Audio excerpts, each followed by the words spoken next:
اور جنہوں نے ظلم کیا ہے ان پر تکیہ نہ کرنا، ورنہ تمہیں جہنم کی آگ چھو لے گی، اور اللہ کے سوا تمہارا کوئی سرپرست نہ ہوگا، پھر تمہاری کوئی مدد بھی نہیں کی جائے گی۔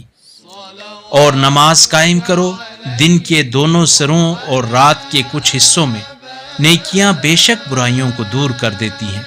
نصیحت ماننے والوں کے لیے یہ ایک نصیحت ہے، اور صبر کرو، یقیناً اللہ نیکی کرنے والوں کا اجر ضائع نہیں کرتا۔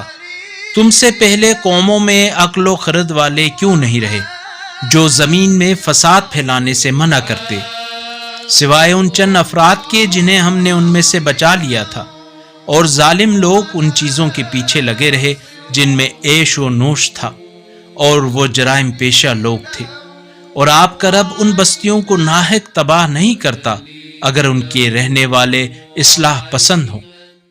اگر اس قرآنی کلپ نے آپ کے دل کو چھو لیا ہے تو براہ کرم چینل کو سبسکرائب کر لیجئے اور بیل آئیکن کو دبا دیجئے۔ اللہ نور السماوات والارض، اللہ آسمانوں اور زمین کا نور ہے۔